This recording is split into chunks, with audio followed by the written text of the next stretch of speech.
Okay, folks, so welcome. My name is Viv, she, her. I'm with the Open Digital Literacy and Access Network. And today I have the privilege of introducing our host for today's talk, Willow. And Willow, take it away. Thank you very much. Hi, thank you, Viv. So yeah, today I'll be going over the topic today is evolving your name, keeping your brand. So basically what we're going to go over today is navigating name changes while preserving your digital identity. Um, my name is Willow. I'm an alumni of Dalhousie University's computer science program. I have a specialization in cybersecurity and networks. However, I also have a very strong passion for tech education.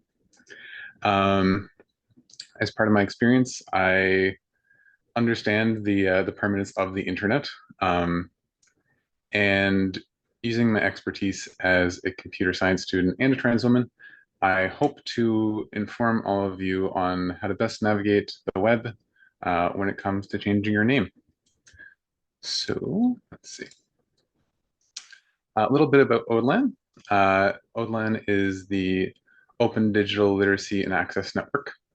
It is a nonprofit organization that works to remove digital literacy and access barriers for 2S LGBTQIA plus people and communities face on the internet. ODLAN creates resources, hosting training sessions, and conducts research to work towards a more equitable online experience for 2S LGBTQIA people.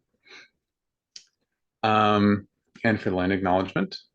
ODLAN staff, board members, and volunteers are located throughout the colonial state of Canada.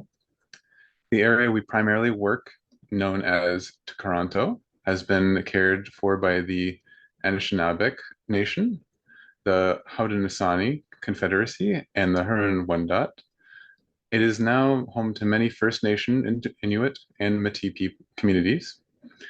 And we all acknowledge the current treaty holders, the Mississaugas of the Credit First Nation.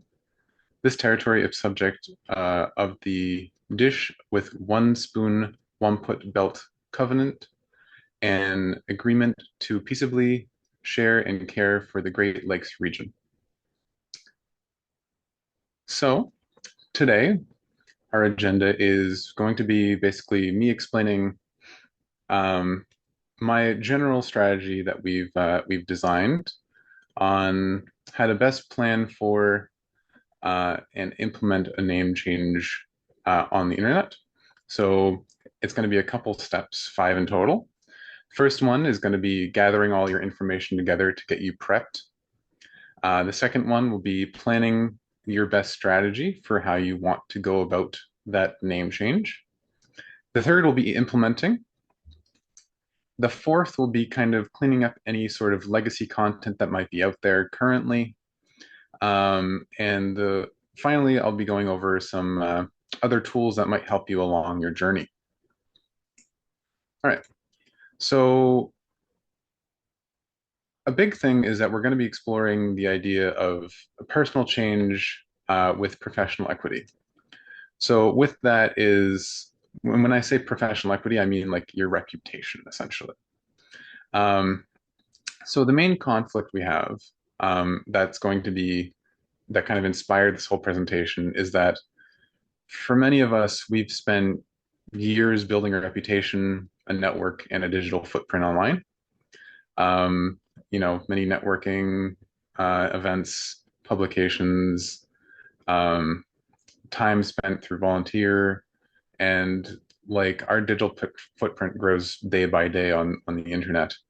Um, and when we want to make a change to our name, we need some sort of plan so that all of that um, stuff that's out there still gets tied back to us. And so we can still take credit and be still have that professional reputation. And the general goal is to update your identity without losing that searchability. Because when you do change your name, there will be a little bit of that searchability that could get lost, especially like if you just swap to a new name and you don't do any sort of preparation and stuff like that. You can also call professional SEO, SEO standing for search engine optimization. Um, in general, the way to think about it is that your name is your label, just like like any sort of brand out there has a label, um, or like some sort of name.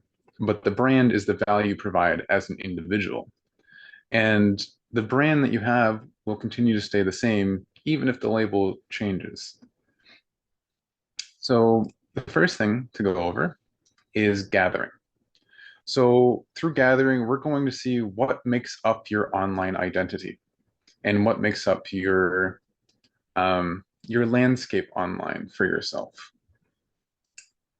So the first thing we're going to do while we're doing this is we're going to see like the different sort of audiences that we have online. And we're going to see who does your name change affect.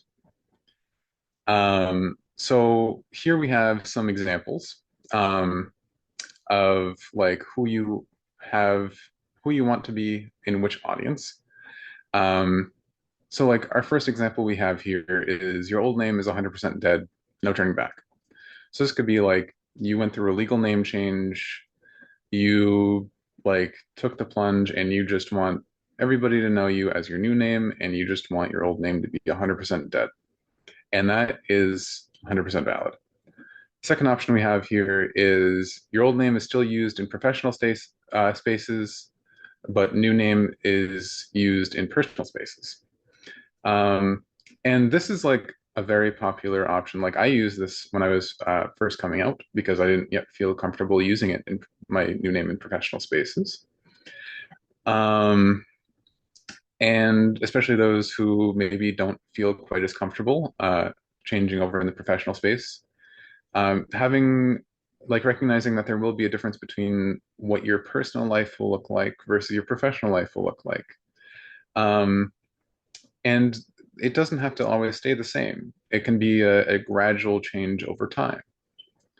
The third example I have here, which I don't know how many people this would apply to, but I'm sure that there's still people out there like this, where your old name is still used in personal spaces, but your new name is used in professional spaces.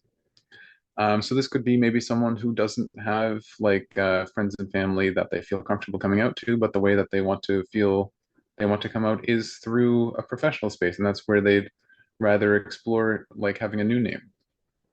Um, Example four is much more inspired by myself, where my old name is still used legally, so all of my government documents and stuff like that. But my new name is used professionally and personally.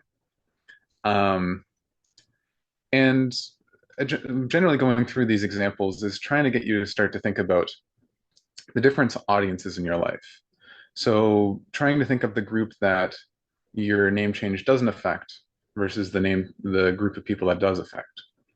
So like for instance, maybe the audience that you're changing it for is your friends and family, but not your professional life. Maybe it's half of your personal group. Maybe it's uh, personal and work, but not family. Um, it's really just trying to get you to start to think, what does the name change mean to you? Um, and one thing to keep in mind, especially for like example number four here, is that there's extra considerations that you have to make when you use like name changes professionally and personally, but not legally, which is that like especially for like background checks and stuff like that, if you're applying for a new job. Um, Keeping that in mind and keeping people updated, especially when that's not used legally. And one thing I'll say is if anybody's here is in a place where they're able to make hiring decisions or make like applications, having somewhere that someone could put their legal name and preferred name is a great option because it avoids any like confusion when it comes to those sort of background checks. Because the last thing someone wants is to get rejected because they didn't put their legal name on the document when they put their preferred name instead. Um, and like that's something to keep in mind. And like whenever I apply for jobs, a lot of times what I'll do is like I'll put my legal name in one spot, and then if there's like a note section, I'll put my preferred name just so that like people will know what my preferred name is. So identifying some of the old content that you might have out there is a very important first step when you're gathering everything together. So this is going to be a list of like usernames, emails, and other sort of accounts that you might have out there. So like writing down Facebook accounts or like Twitter, Instagram, all those sort of different accounts, creating a big list of those with the usernames and emails, um, which helps you in quite a few ways. The first way is that it helps you it helps see how you show up online. Maybe you didn't realize some of the accounts that you had when you were looking through. And one very helpful way to do this is uh, go and like look through your email and try to find those sort of welcome emails from different accounts. Um, and using like writing all these down can help later with some of the extra tools I'm going to show at the end, especially on finding some accounts maybe you didn't even know you had, because you can use these to find some other associated accounts, especially if you reuse usernames or reuse emails. Um, and generally, like it can just help you see how you show up online. Um, and the next thing that I think is very important to gather is your village of support, the people who are going to be there for you to support through this change. Um, I think it's very important to find like maybe like a small group of people that you know will be there for you throughout this whole process. Um, when it comes to family, they can help you navigate complicated family structures. They can maybe, if it's someone that's like maybe like I know like myself personally, I'm not super involved with my family, so I have some folks in my family who I've let know kind of who is safe and who maybe isn't safe in my family. Um, to come out to, or maybe they can help have some tough conversations for you before it even comes up. They can be your first line of defense. When it comes to friends, they're going to be the ones that you lean on when you're changing your name. They're going to be the ones that if you have a bad day with this, you can vent to them, you can lean on them, you can cry on them, and they'll be there for you. When it comes to coworkers, they'll know, especially if you have someone who's a little bit more senior at your work. They'll know maybe about some more of the resources than you might know yourself. For instance, the job I have now,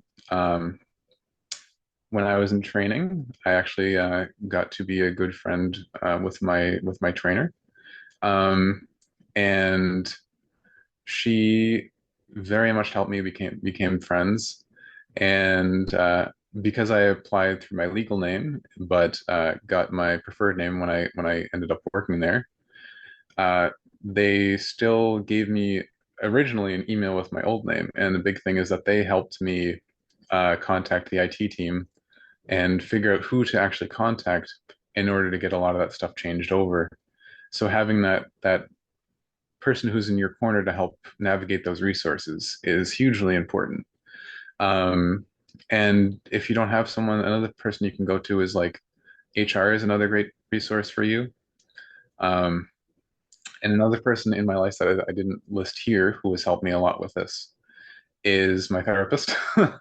I oftentimes, like when I was coming out to family, when I was coming out to friends, when I was coming out to like my work, um, I had a lot of those conversations with my therapist, and they definitely gave me the confidence to encourage me to do that, and actually help me live my truest life. So definitely like you need to gather like at least like a list of some important folks from some or all or maybe one of these areas. Um, and over time that list will grow. But definitely like some close people that you feel comfortable like reaching out to, at least initially, to help you and encourage you along this journey. So the next main phase is going to be for planning. So now that we have our audience in mind, we have a list of our accounts, we have some context or support. Now we can go and plan our plan of action when it comes to actually getting all this information changed. So the first thing is going to be going through a lot of your old accounts and deciding what to do with them. So the first thing that you could do is you can update it. When it comes to updating it like an old account, um, this is generally done if you feel like everybody on your account is in your desired audience and the account can actually be updated. So for instance, let's say you have like a Snapchat. Um, and maybe you have to, maybe you remove one person that like you feel like maybe wouldn't be supportive, but everybody else you feel like would be. Then you can look at, changing in the username and your display name, and that's pretty much that account updated. And for some accounts, maybe that's all it takes. Maybe it just takes a little change in that account, like the features, the bio, whatever. Um, but the second option you can do, if that's maybe doesn't seem like as reasonable of an option for that account, is you can look into replacing it instead.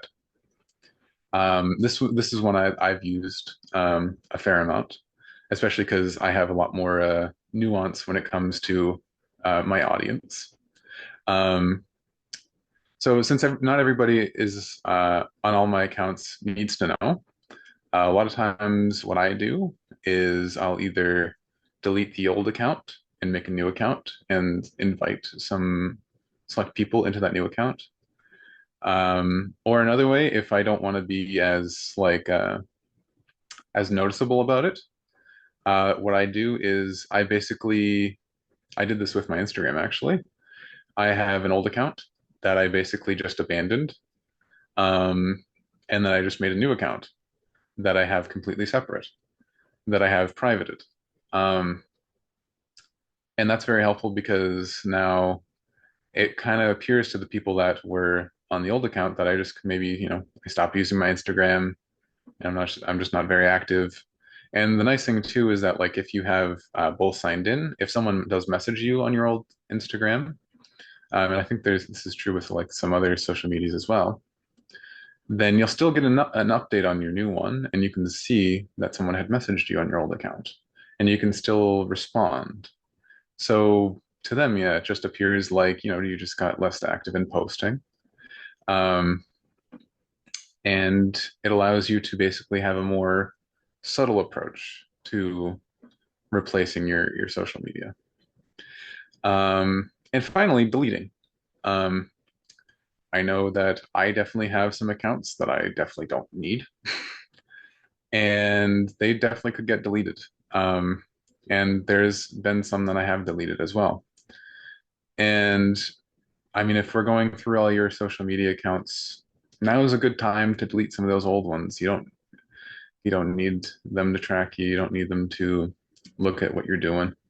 Um, it's a good time to just take a look at all the different places you show up on the internet and just do some cleaning of maybe some of the older accounts that you no longer see use for.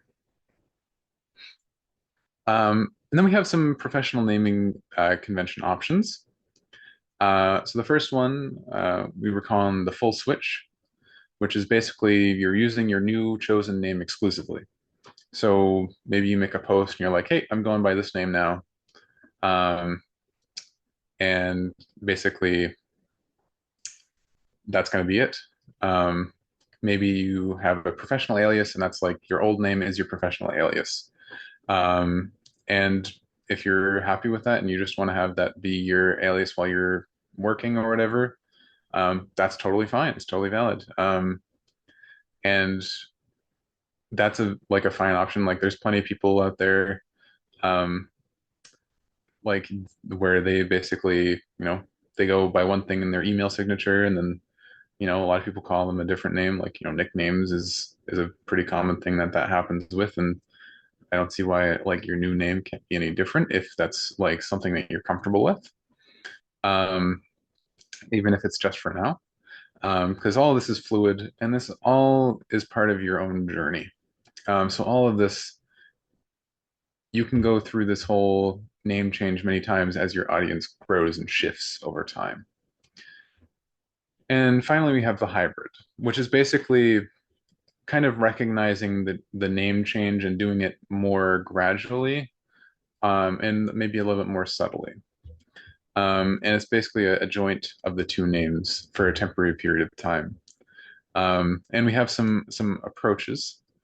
So the first one is basically kind of you have your new name, and then you put maybe in parentheses your old name, and then you have your last name.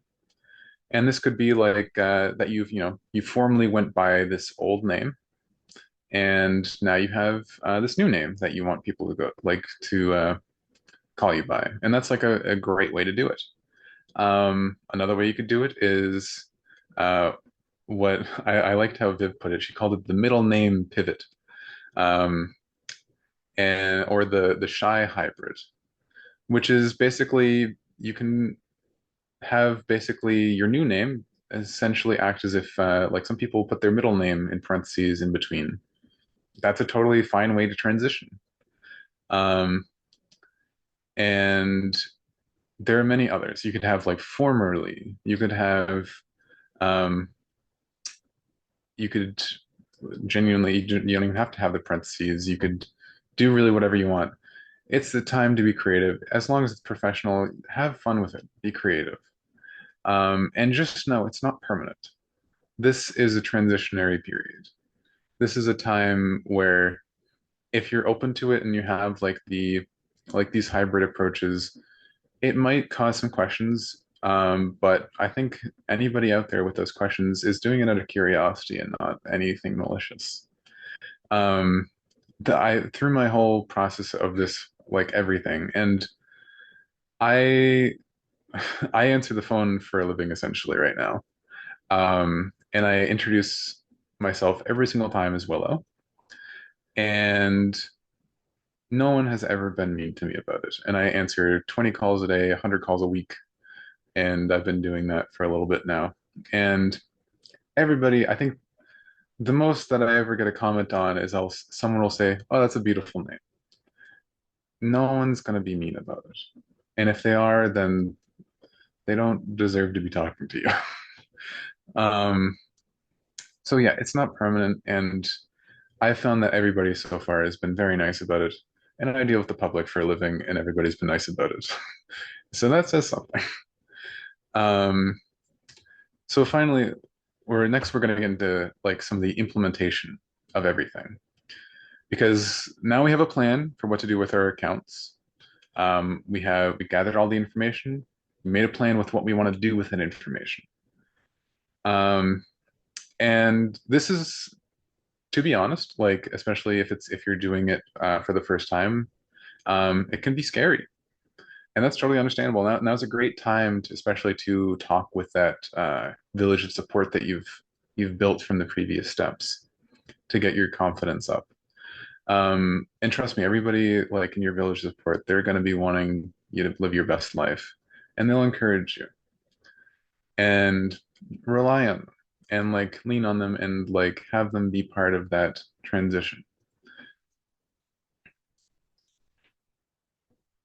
The first step that I would recommend is to make a new personal email because it will open up a lot of options for you. The first one, which is obviously having your preferred name on an email. Congratulations, you've already gotten started. Um, it's the first big step. Having an email opens up the ability to make new accounts, as many people know. Um, if you wanted to open up another account, you usually can't do that under the same email as you signed up in within a different account. So like for me, like when I signed up for another Instagram account, I couldn't use the email that I signed up for my original Instagram account with. So having a new email will allow you to open up those new accounts with your new name on the email and the new account. And will also allow you to have legacy support for your old email with your old name through something called automatic email forwarding. Um, I would go over how to do that, but it depends on the email that you browser that you or the email client that you have. So I would say if you want to try to do that with your email, if it's a personal email, what I would say is look up automatic email forwarding and then your specific like email provider, and it'll almost always come up with a result on how to do that. I 100% know that Gmail and Outlook both have pretty convenient options to do that.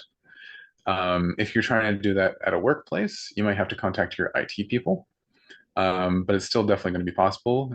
I got that done with my work actually, because I have two emails technically, one with my old name, one with my new one, and that's how I get all of the emails forwarded to the correct email. Um, so yeah, keep in mind like automatic email forwarding is a pretty important thing not to forget about, especially because you don't want to accidentally forget about any emails, especially if it's a professional thing that you're doing. So when we're implementing, let's give your accounts a makeover. Um, so what we can do is we can change the display name. Um, so this is like if we have an account that we just want to give it a little makeover, we're not replacing it yet. Um, try replacing the display name. Um, so update that with your new name. See if you can update the username. Uh, see if you can update the email. Update your bio. And if this is going to be an account that's just getting a makeover, just to make sure that people still know that it's you on this account, make an update post. Um, and if you let your village of support know that you're going to be doing this, and they'll be the first ones there on that post to make sure that you have as much support as you can get when you're doing all this. They'll like I know for me when I was making the change, I contacted like my village support, and the first comments on that post were from everybody that I was talking to, and they were cheering me on. And no one really is going to be coming to your post and leaving negative things when they see everybody supporting you. And if they do, they're just going to have like your friend, like your village of support will just basically be uh, essentially shunning them, being like, "Hey, well, what the heck? Why are you doing that? That's not nice." So it's important to have that like village of support to be there for you when you make that post. Um, and obviously, if someone does leave a mean thing, block them. And you realize that they're maybe not the nicest person in your life, and you have all the power to uh, customize your experience on your social medias. Um, so next, for replacing old accounts, why might we replace an old account? So there is a lot of reasons. So the first one is that, like I was saying before in replacing, you might go to try to replace your username, and maybe you had your first and last name and your username, and maybe I know plenty of websites you're not able to update your usernames. Um, maybe you're not able to update your emails, like your email address, and maybe you want to do that. Uh, maybe you can't update your display name.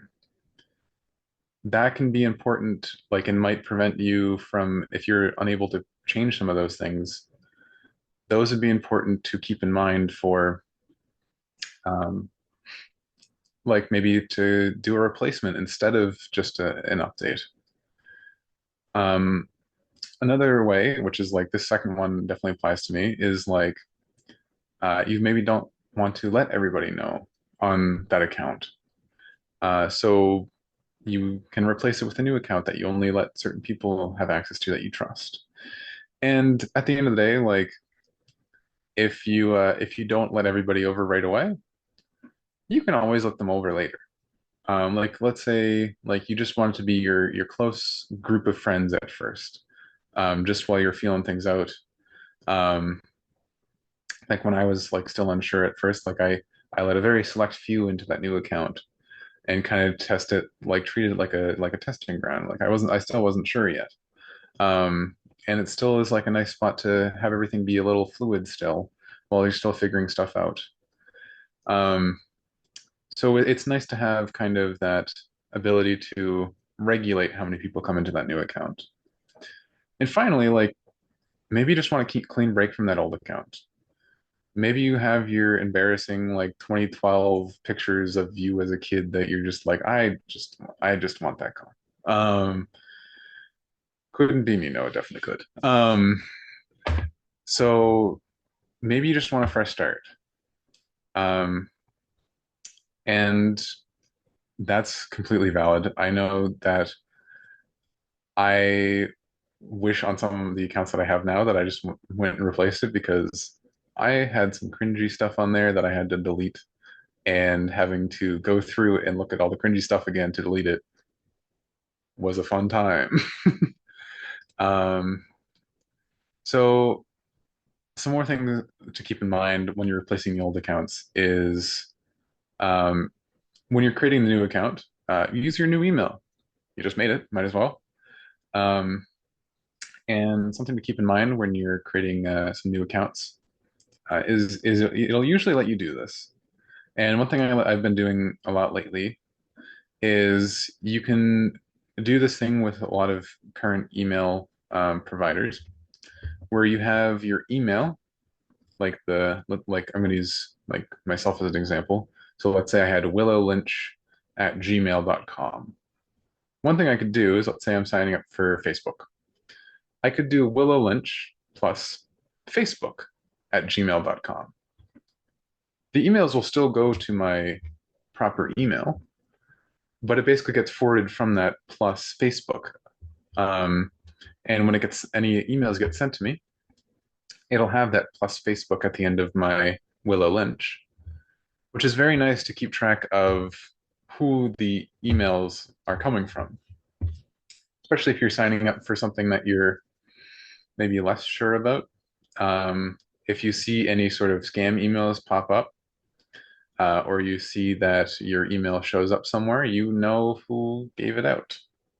Um, you don't have to. It's something that I've been doing for fun because I like to see which Nigerian prince got my email because I don't know.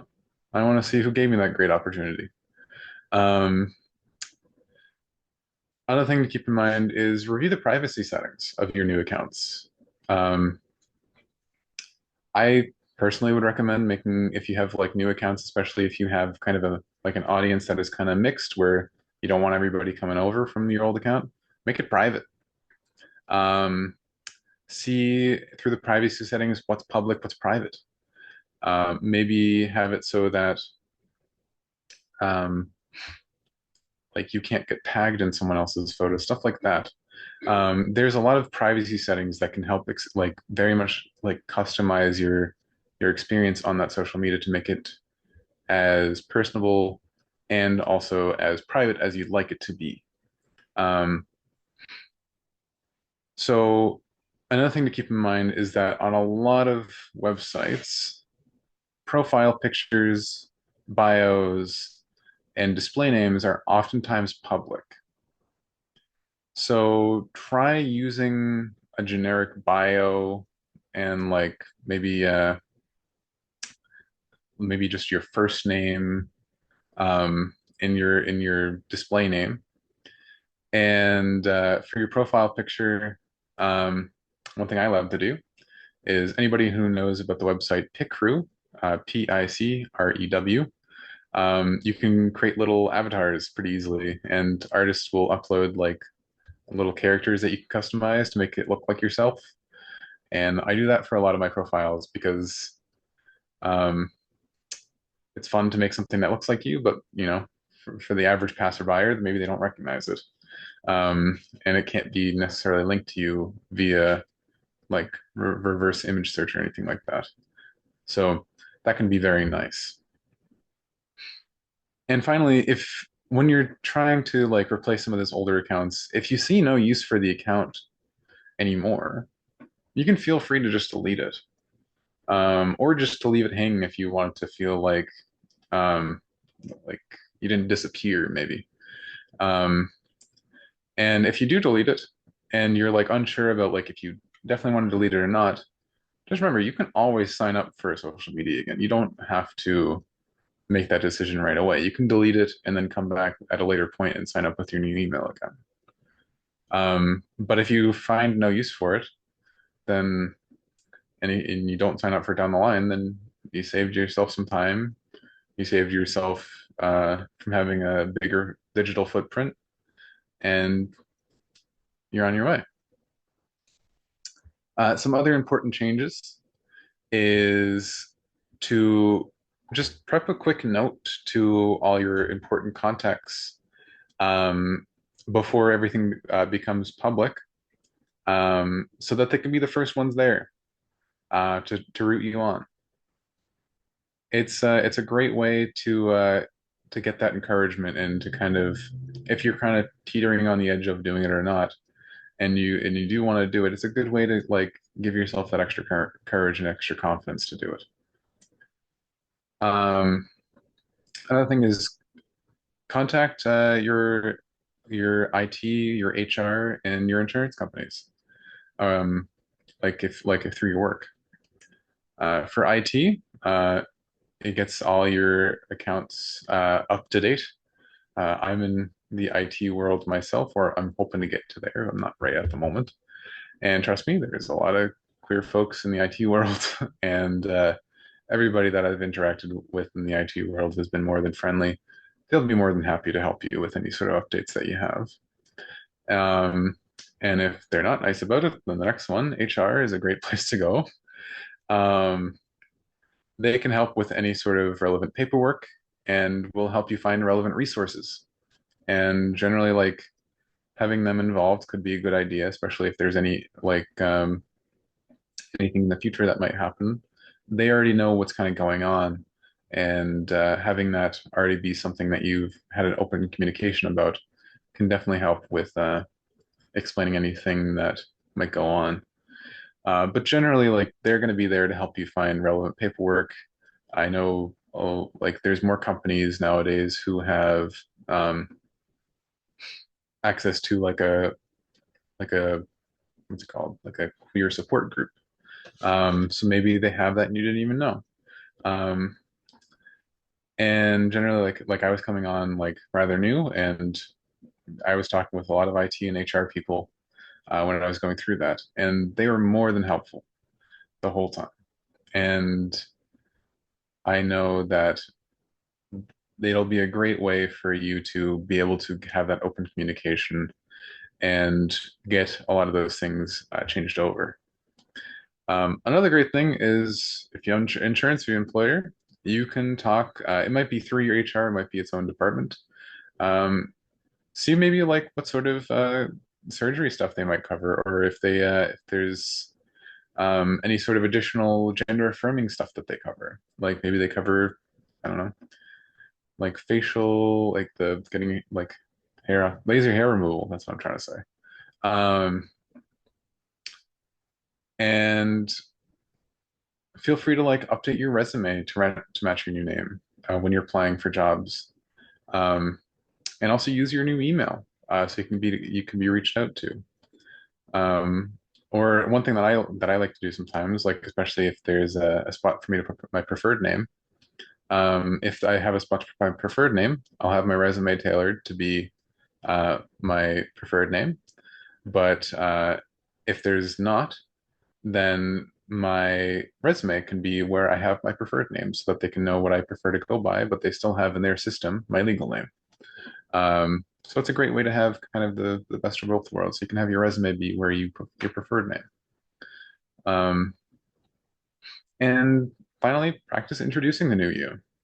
Um, I know I did a lot of networking when I soon after I changed, and before then, I went by my old name, and then I had to switch to introducing the new me. And I know at first I definitely introduced myself as my old name, and then I went, actually, that's not my name anymore. And they're like, okay, what's your name? And I'm like, my name is Willow. So just practice a couple times just try to get it down. You'll mess up. It's okay. Um, and nowadays, because like my LinkedIn is actually still under my old name, fun fact, and that's mainly due to I have some family in the States with certain political views that I'd rather not knowing about me who are on my LinkedIn. So my LinkedIn is in my old name. So the way I typically introduce myself is I will say, hey, my name's Willow. And then when we go to actually connect, I'm like, hey, I just like to let you know that my LinkedIn is in my legal name, but I prefer to go by Willow. Um, and I have not found a person yet, and I've done a lot of networking, who has found any issues with that. Um, Maybe it's just because I'm talking to nerdy IT people most of the time, but I've found very little pushback at all whenever I introduce myself and then I say like, "Hey, here's my legal name and my preferred name." No one calls me by my legal name, and everybody knows it. Um, Everybody's been very nice. So when it comes to like this sort of professional rebranding, um, there's some things to keep in mind, especially because with LinkedIn being kind of the hub for networking. There actually is some tools that LinkedIn has made to make things a little easier. Um, so they have a former name field, and that's a great tool for you. It's a built-in feature to display your previous name in parentheses, so people can still find you for a fixed period of time. So it's similar to the item from before with the hybrid model, where you can have that former name be there for like maybe 3 to 6 months. Um, And then after that, you just completely go by your new name, and it gets a nice smooth transition into people referring to you as your new name, especially if it's something that you maybe have a more like a longer history with your old name. Another great thing to keep in mind if you feel comfortable is an announcement post. I love the example that Vivian, the person who created a lot of this, made. Um, where it says big changes. I'm excited to share that I'll be working under new name moving forward. Same work, new cooler signature. Simple, to the point. If you want to, steal it. It's a great idea. I like it. Um, and it shows confidence in your new name, and it shows that like, hey, I'm leading with my best foot forward, and that you want to go by that new name. Um, so generally, like, it's a good idea, especially if you want to make sure that people keep in mind all that old work that you've put on under like a different name perhaps, and continue moving forward with it. You can use the new name pronunciation feature to state your new name clearly. This can be great when it comes to maybe you have a little bit more of a challenging new name, or maybe you just want people to know how to pronounce it correctly. Great idea. Email signatures. For 3 to 6 months, try using the hybrid model for the new professional name. And don't forget your email forwarding, direct outreach to folks, and HR for help as well.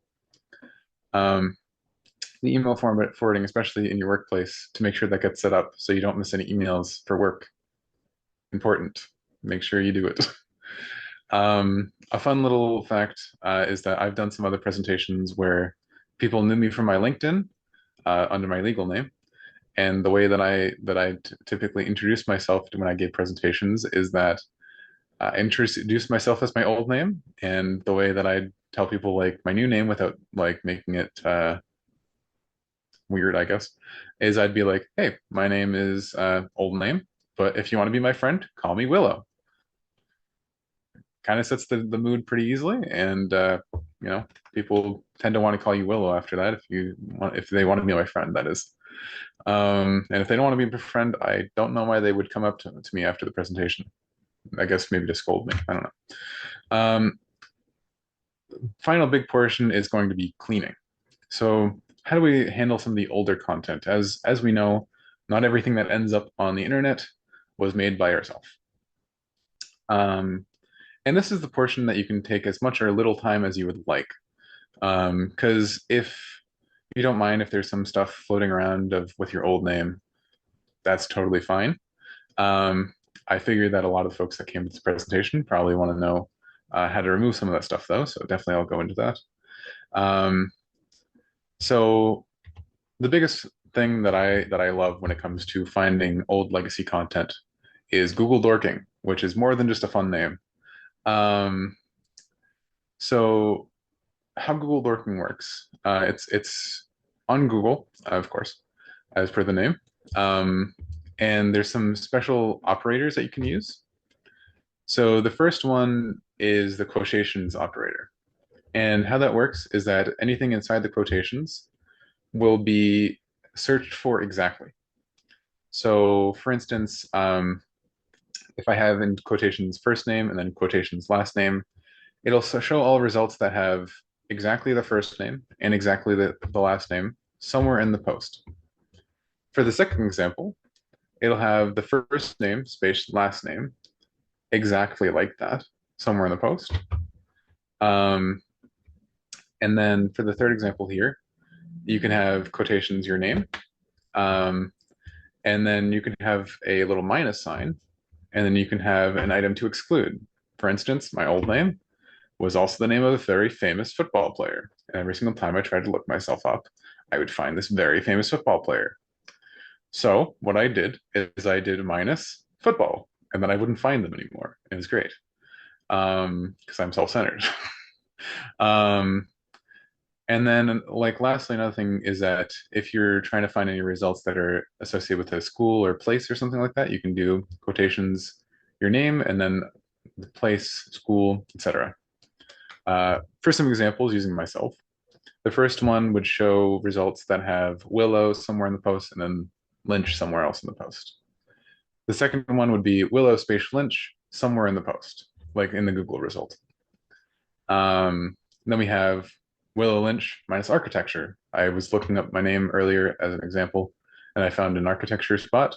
So I'm like, okay, let's remove that. And I removed architecture. Graduated from Dalhousie, wanted to see if there's any results of myself from Dalhousie. So I put my name in quotation marks and I put Dalhousie. And you can use this to search up your old name to see where on Google your old name does show up, which can be very helpful. Um, the next very helpful tool is Google Alerts. Uh, this can be extremely helpful, especially when combined with what we went over before, because what it does is it monitors Google for any new results of a certain search that you make, and this search can include Google Dorks.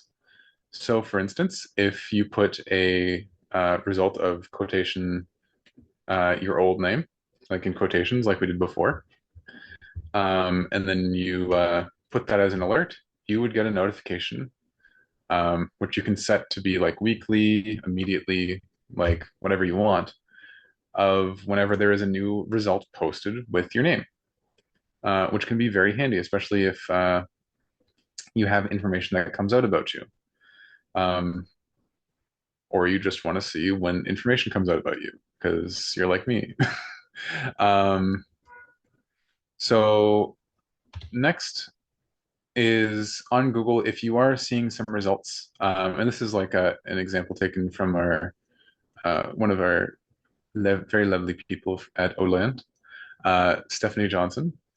On Google, um, this is this little, I hope you can see this, the top arrow here. It is basically a imitation of her actual profile. So you can see her actual profile here, and then an imitation with some Chinese characters at the end. And what you can do is you can click the triple dot. You can hit remove result, and it gives you a bunch of options. One of the options is it's outdated. If it's your old name, It's definitely outdated to me. Um, I know that like they hypothetically can refuse to remove it, but I I feel like they would probably just remove it. Um, so one thing to keep in mind with this method though is that it will only remove the results from Google and not on the actual website itself. And it also won't remove it necessarily on other websites or other search results. And you can see actually here, they put the email address in quotation marks to specifically search it. So you can also search up your email address. Um, so it's very nice to do that, especially to find out where those things are. So you can first off, if you go into those results, you can message the moderator of the website to get results removed. But in the meantime, while that's getting removed, so that people can't find you off Google, you can get it removed off Google itself. So you can kind of, while you're communicating with them, you can also get it removed from searchability. So reducing the searchability of those old results. And handling the legacy content, what to do about old publications, awards, certificates, public mentions. You don't have to try to erase them. They're part of your history and proof of your expertise. In some situations, a name change can be added if preferred. Um, one thing that what I was thinking about too is consider creating a legacy portfolio for those who have a website or a CV with listed achievements. So you could have all of your stuff on that legacy portfolio, and then if you wanted to, if you only wanted it there, you can try to remove the results off of Google instead, and then have it only be in your legacy portfolio. Especially if you're working through trying to change those, you can remove them off Google for the meantime, and then work on trying to change over the stuff on your legacy portfolio into your new name. Um, like reach out to the folks who are involved with that. Like if it's a publication, you can reach out to maybe see about the people who publish it. Um, or if it's an award, maybe like reach out to the people who gave out the award, stuff like that. Um, and you can also spend time using search engines and open source tools to identify where all of the old information is. Um, so search engines like I went over before, and then we got some tools at the end of the presentation. And while I wish I could go over every search engine, that would take more time than we have.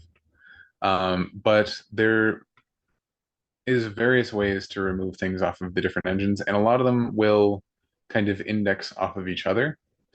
So if you remove stuff off of Google, some of the stuff might like get removed from some of the other ones as well.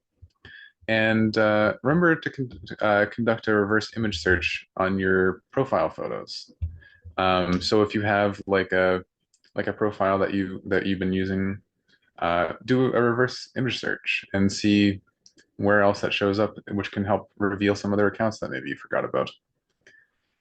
Um, we also have some other tools here which can help. Um, the first one, which I tried out the other day, which was very fun, it's called PimEyes. This one will help you find old photos of yourself with facial recognition, which I was a little skeptical about first about how good the facial recognition was until I tried it with a regular image of myself, which then found an image of me in cosplay from a couple of years ago. And I thought it was very funny, considering I was in a wig and makeup and everything, and it still found me with the facial recognition. And it was only one result with that one image. And I'm like, okay, I'm impressed. Not sponsored, but I just think it's very fun. Um, so that can also help like reveal other places you're posted if you need to take stuff down or if you want to find out just generally where else you might be posted. Um, to be clear, the full access requires payment, but I found it to be unnecessary to pay for the full access. Um, Another way you can find old accounts is have I been pwned? This is way you can look up your email address to see if it is in any sort of data breaches. Um, as I know, as someone who's in cybersecurity, most websites at some point have been part of a data breach. And especially with your older accounts that have been out there for a while, they've probably gone through a data breach at some point or another. So you can see if you put in your email addresses that we got from before into here, you can see have they been part of a data breach and which accounts are they. So you can maybe find out which old accounts that you signed up for that maybe you forgot about have been part of a data breach, which can help not only find those accounts, it can also recognize if the passwords were involved in that data breach. And if they were, uh, and especially if you reuse them, get those passwords updated. um, and then we have what's my name, which can find based on like a username that you might give it, that which we got from before. You can find all other accounts that share that username. And it searches over 700 websites for accounts. So if you have another account somewhere under the same username, it's very likely it'll find it. And similarly to the last one is name check. And this one doesn't search quite as many. But another thing that's quite nice about it is that if you are creating a new username, uh, you can also use this to see what websites that new username is available on. Because maybe you want to have the same username over all your accounts. You can put your new username into here and see what accounts you can sign up for without having to change your username, which can be very handy when you're creating all those new accounts. But generally, that's from me. I really appreciate you all coming out to listen. And yeah, thank you. Is there any questions? I think I saw some notifications, but I don't know if any of my helpers want to read those out to me because I don't know if I can access them. Or you can also ask me out loud if you'd like or would rather.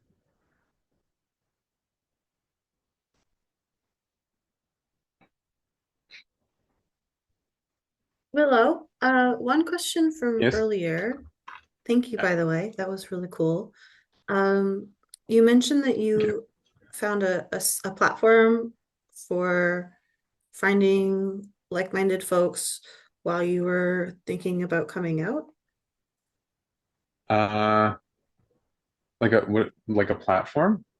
Yeah, you mentioned there was like a community group that you joined. I thought maybe that would be a good Oh, resource to add.